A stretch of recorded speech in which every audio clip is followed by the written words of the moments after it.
болса YouTube-ке тіркеліңіздер, бөлісіңіздер. Міндетті түрде бірнеше мәрте комментарий жазып, лайк басып, бөлісіп, таратып отырыңыздар. Тікебайдың Truth Social медиада жазған ақпараттарына көріп, және Ресей тараптың Пөтенжанның жеткізген әңгімелеріне қарап, мына бірнеше нәрсені айтуға болады. Біріншісі, 30 күндік соғыс тоқтату мәселесі былай шешілді. Екі жақ бір-біріне макро үлкен құрылыс нысандарына және энергетика көздеріне, яғни мұнай өңдеу зауыттары, электр желілері, электр зауыттары, тағы басқа үлкен нысандарға, бір-бірінің маңызды нысандарын бомбалауға екі жақ келісіпті, мыш. Мен осыны оқып отырып, бірден ішім ауырып кетті, сөздің шыны керек. Осы сәл бұрын ғана алақайлап отырып, жұрттың бәріне Зеленский жариялаған. Біріншісі, олардың Long Neptune, яғни ұзын Нептун дейтін алыс аралыққа ұшатын зымыраны, 1000 километрге ұшатын зымыраны болды. Ал жұрттың бәрі мына дрон мен зымыранды айыра алмай жүр.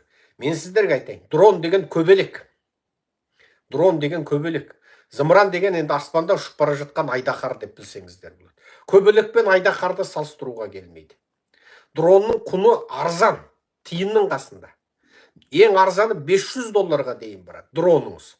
Кәдімгі көбелек былайша айтқан кезде. Оның ең жаңа кішкенелері, мына сіз кәдімгі екі құлашыңызды кергендей ғана үлкендікте болады. Екі құлашыңызды кергендей, екі қолыңызды екі жаққа кергендей ғана үлкендікте болады. Оның жаңағы функцияларын барған сайын дамытып жатыр. Зеленский тубасында айтты, ойбай 1000 шақырым деді, одан 1800 шақырым деді, 1500 деді, одан 1800 деді, одан 2000 шақырымдық дрондарды Украина зерттеп, кәдімгі тәжірибеден өткізді. Енді осы жуырда ғана 3000 шақырымға ұшатын дронды нәтижелі түрде, табысты түрде соғыс алаңында сынақтан өткізгендігін жариялады. Бірақ мына арада бір нәрсе бар. Дрон 1000 жерінен 2000 шақырымға, 3000 шақырымға ұшқанымен, оның ала баратын жарылғыш заттар, яғни бомбалайтын заттар, өртейтін, қирататын заттарының салмағы аз болады. Және ол дронды қағып түсіруде мәлім деңгейде орыстарға қолайлырақ болады. Сондықтан дрондар көбіне жаңағы мұнай өңдеу зауыттарын, тиіп кеткен кезде жарылатын жерлерде жарып жатқаны сол. Қазір осы келіссөз жүріп, екі жақ телефонда Тікебай шалменен Пөтенжан сөйлесіп бола сала, екі жақ бір-бірінің маңызды нысаналарына қайтадан зымыран атып, дрон атып, Украин тарап Ресейдің біраз жерін тағы да өртеп жіберді. Ресей тарапта қайтадан олардың біраз жеріне жаңағы шабуылдар жасап жібергені бүкіл дүние жүзін таңырқатып отыр. Енді жаңағы айтып отырмыз, жарайды. 1000 километрге ұшатын ол зымыран. Ол өте жойқын, алып жаңағы жарылғыш заттарды алып, ол керек десеңіз, сол алып пароходыңызды да, бүкіл маңызды әскери нысандарды да бір өзі қирата алады. Ал дроны 2000 километр, 3000 километр дегенмен оның алып ұшатын заты аз екендігін сіздерге салыстырып түсіндіріп отырмын. Бұл енді қару-жарақ туралы көп жұрт менің жекеме жазғаннан кейін соған байланысты жауап бердім. Енді қараңыздар. Long Neptune, ұзын Нептун 1000 шақырымға ұшады. Ол кәдімгі зымыран, кәдімгі пайдалы, қиратады енді. Керек десең ба, Кремльдің күлін көк ұшыруға мүмкіндігі жетіп тұр. Керек па, жаңағы Ресейдің кез келген үлкен әскери нысандарын аталады. Ал дроны 3000 қажетті деген сөз, тіпті де алыс жердегі Ресейдің жаңағы шеттеу жаққа құрып қойған алыс жердегі мұнай өңдеу зауыттарын, мұнай қоймаларын жарып жіберуіне оның көп пайдасы бар еді. Енді қазір екеуің бір-біріңнің энергетика көздеріне, яғни электр желілеріне, мұнай өңдеу зауыттары, жағармай өңдеу зауыттары, сақтау қоймалары сияқты жерлерге атыспайсыңдар деп Трамп екі жағын келістіріпті. Ол әрине бірден Пөтенжанның құлағына майдай жақты. Зеленский де окей деп келісіп отыр екен.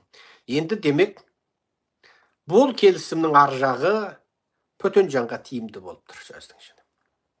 Себебі Украиндер, орыстардың мұнай өңдеу зауыттарының күлін көк ұшырып, бірінен кейін бірін өртеп, бірінен кейін бірін өртеп, өртенбей қалса қайтадан ұшырып, екінші рет өртеп, үшінші рет өртеп, әбден орыстардың жаңағы ішкі жағында халықтың бір әбден үрейін тудырып, соғысқа деген олардың сасық көкіректерін басуына бір үлкен рөл атқарып еді бұл соғыс. Ендіген мұнай электр энергия көздеріне, макро құрылыстарға тиіспейсің дейді. Енді осы орайда маған есіме бір әзіл келіп тұр. Айта салайық енді, саяси ауыр салмақты тақырып болғаннан ортасына әзіл қосып жіберейік енді, қызық болсын. Баяғыда жаңағы жас үйленген қыз бен жігіт, содан жаңағы екеуі жатып кеп төбелесіп тұрмыш. Енді ол кезде біз құрттаймыз. Содан жаңағы келін кетем депті, жігіт те оны аямай жаңағы көгілі қойдай қылып сабап тастапты. Қыздың көзі де көгерген, ол қызда енді қояма енді. Жігіттің бетін тырнап алған ба, қанын судай ағызып жіберген ба, қысқасы үй быт-шыт. Ол заманда телевизор деген үлкен зат енді. Желдеткіш дегенің енді қолы жеткеннің үйінде болады. Сондай бәрін қиратып қойған ғой, телевизордың да экран да сынған, быт-шыт, желдеткіші де қысқасы үйінде бар, керек жарақты екі жақ бірақ қиратқан ғой, үлкен 3-ші дүниежүзілік соғыс болып кетіпті дейді. Енді тура махаббаттан есі шығып, бірін-бірі жалап жұқтап жататын заманда сөйтіп енді төбелеседі ғой енді, кейбір енді берекесі кеткендер. Содан ана жақтан құдалар келген, ағалар келген, екі жақ тура енді атысатын, шабысатын болып, олар әкетісетін болып, жаңағы енді осы қысқасы ию-қию болып жатқан кезде, жаңағы екі жаққа да арыды емес, беріді емес, екі жаққа да ортақ бір жамағайындар шыға қалған ғой. Екі жаққа да жаңағы алыс емес екен, біреуінің нағашысы, біреуінің бірдеңкесі деген сияқты. Ол өзі жастау күнде тентек содыр болып, одан кейін байып кәсіппен айналысып, одан сол жастау күнде жаңа тұмсық бұзғыш, жаңа ел шулатқыш біреу болып, артынан жаңа мешіт салып, сосын әлхамдүлилласын айтып кеткен. Бірақ енді өзі де білімділеу, жаңа ел жұрт сыйлайтын, қалтасы да қалың, сөзі де өтімді жігіт екен. Соны әлгіні күтейік деп, сол келсін тоқтасын деп екі жақты енді. Енді қыз жақ дүрілдеп келгенмен, ол да алып барғанмен ертең ол қызды не істейді енді. Сонымен енді қайтып келген қыз жаман, қайта шапқан жау жаман деп жаңа қазақ айтады ғой. Сонымен ию-қию болып отырғанда әлгі кісілер кепті дейді. Соныменен елдің бәрі күтіп отыр дейді, енді төрелігін сол айтады деп. Sonra анау келіпті дейді, үй жаңа тұр, телевизор сынып ол тұр, жаңа экран бытшы тескен, бұрған ба шаққан. Анау мынау сол заманның ең қымбат заттары, елдің бәрін іші ашитын заттар. Енді бір жыл ақша жинап әрең бір зат алатын кез. Бәрі қирап тұрған соны көріп енді. Түнерісіп бірін-бір жеп қоярдай болып, не істерін білмей жаңағы ажыратып алып кетсе тағы болмайды, ажыратпаса тағы болмайды. Бірінің бетін тіліп тастаған, бірінің көзі көгеріп, тұмсығы сынған дегендей. Сөйтіп тұрған кезде ана жігіт келіп айтады дейді, енді екі жаққа да сыйлы, енді арағайын болады деген. Ай, төбелеспе демейін, біз де төбелесеміз деп айтып. Елдің бәрі шошып кеткен ғой, мынау не деп тұр деп. Біз де төбелесеміз. Бірақ енді төбелессеңдер, мына телевизорды сындырмай, мына желдеткішті қиратпай, былай төбелесіңдер, мына бір-біріңнің беттеріңді тырнамай, көздеріңді көгертіп, мұрындарыңды сындырмай төбелесіңдер деген ғой.